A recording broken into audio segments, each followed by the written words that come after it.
Nazdar ľudia, no a dneska si povieme dobré zápasy z Ligy majstrov, ktoré zaujímajú mňa.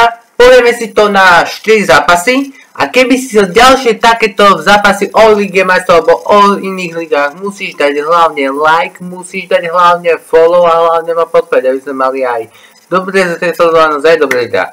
No a otvoril som si zápas v nedeľu ako ten najhlavnejší, čo sa hral v stredu. A musel som si i hneď otvoriť zápas, že Slavia Praha a Bodø/Glimt.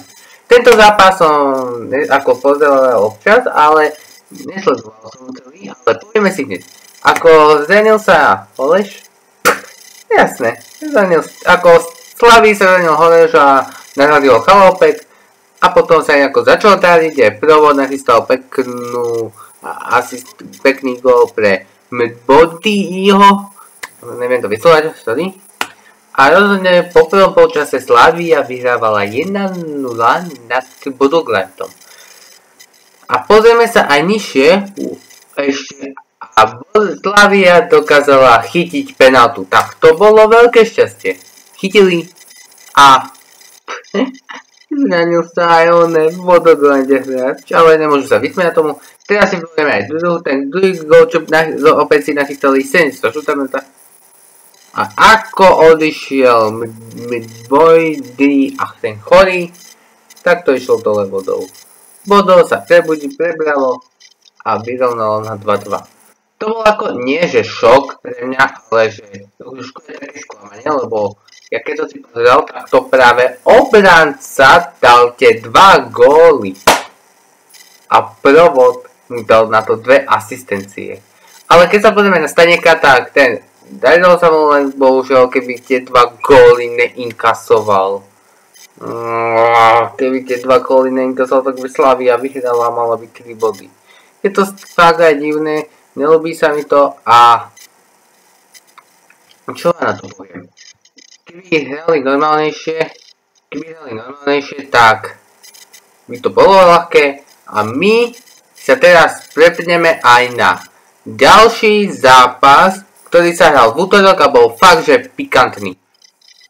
A je to Juventus Dortmund 4-4. Kamarádi, 4-4. Taká veľká rýsa. Keď sa pozrieš na to, tak bolo to také, že na striedačku najprv Dortmund dal gól a Juventus dvakrát vyrovnal. 3-krát dokonca vyrovnali. Juventus proste 3-krát dokázal vyrovnať. A to ešte Vlahovič ich tam dokázal zachrániť až 4-4. 4-4. Tam aj, že Adeyemi sa snažil aj Vlahovič a potom aj Vilcis sa snažil. Ale to ešte, že aj Kelly, ale to ešte bolo prekvapenie jedno, že Juventus dal v nastavenom čase 2 góly a stihol vyrovnať. Toto bol fakt šok, asi pre fanúšikov Juventusu. Bol to určite šok, lebo Juventus vyrovná z 2-4 v nastavenom čase na 4-4. To bolo. A my si ideme pozrieť aj základné zostavy, ako sa darilo aj ostatným hráčom. Keď sa pozrieš na Franka, tak ešte sa darilo Frankarovi Juventusu, Diu Gorogeniu. Dobre hral Kobel, ale keď obidvaja brankári tie 4 góly inkasovali, tak sa pozrieme na to a tak to hrali. Ale ako je tam jedna taká divná vec pre mňa a že je tam hráč menom David. Však on hrával v Lille. Ale tu sa teraz nespomína, spomínajú sa do zápasy Ligy majstrov a vysvetlíme si to, že tu nastúpil, tu tuším aj brat Juda Bellinghama v 71. minúte. A ten odohral niečo. Ale potom ako nastúpil Vlahovič, on bol na hlavičke, oživil Juventus. Áno, pozri sa, tu využili na Vlahoviča a ten dokázal perfektne Juventuse oživiť. Keby tam nebol Vlahovič, prehrali by 2-4. Ale Vlahovič ho vedel zachrániť. My sa ideme tu na tretí zápas, ktorý sa hral tiež. A ideme na tretí zápas. Zápas máme, že Bayern Chelsea. Myslím si, že toto bol zápas, že ja som myslel, že dajú remízu. Ale ako dobre už poznáme útok Bayernu. Útok Bayernu je pre mňa dosť veľmi silný, že ja vždy hovorím, že no tak u Bayernu by si inkasoval aj 10 godov. Túto vetu som si už párkrát povedal, takže sa mi nečuduj na to, lebo túto vetu si non-stop poviem, že od Bayernu inkasuješ aj 10 golov, to je klasika. Ale nevšimajte si, že mám ho tu medzi obľúbenými, lebo tu sú aj moje týmy, ktoré som si značil ešte dosť dávno. Takže si to prosím nevšímaj, má to tu označené, nevšímaj si. A komu ja fandím, to si nevšímaj prosím, len to maj pomknuté, nevšímaj to. Dobre, ideme si vysvetovať, tepme si o tom, komu ja fandím. To, čo previedol Kalobach, tak to, že vlastný gól darovať Bayernu. Však ja keby kopol do Bayernu, však to nemôžeš robiť, ale potom Kane dal penaltu a na to Palmer dal ten gól a dokázal zachrániť. A ešte Kane dal druhý gól. Ja si myslím, že ten Harry tam ten Bayern proste ťahá a ešte jedna výhodnejšia vec sa mi ľúbi tam, že proste že sú viac aktívnejší a že tam aj sa viac snaží. A bohužiaľ, jedna smola je taká, že sa zle ranil Stanišic. Ale ja si myslím, že zápasom typov, ja som si myslel pri tým, že tento zápas už skončíme, lebo vieme, ako bola Chelsea na majstrovstvách sveta. FIFA klubov.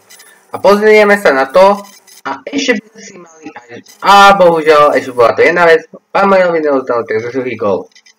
Ideme si to zostaviť. Pozrieme sa na to, čo si mala to úplne zaspanuté, ktorý Golinka sovala hlavne asi možno Kukurela to tam mohol strážiť. Ale koľkokrát už som opakoval a poviem to, Bayern má silný útok. To každý by povedal, že Bayern má silný útok. Ale pozrieme na to, že Chelsea nevedela brániť ten bayernský útok a Bayern má taký silný útok, že keby tam nebol Kane, tak Bayern kape dole. A my si ideme povedať posledný zápas, ktorý ma dosť extrémne včera zaujal a ideme si povedať posledný zápas tohto dnešného videa. Posledný zápas ako je to Manchester City Neapol. 2-0 City vyhral na Neapol.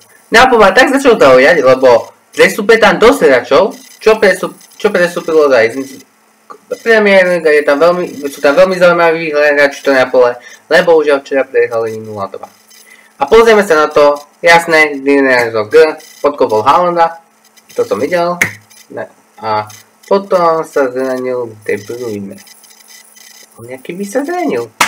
Hráš pár zápasov v lige, a potom príde ti Liga majstrov a zraníš sa. Také je pekné. No ale nepapulujme si to ozrieme nejak proste normálne, pozrieme sa, Haaland dal gól, taktiež Doku nadal gól a proste sa tam začalo aj darilo, aspoň City, máme to živé. City sa dobre darilo, musím ich na to pochváliť.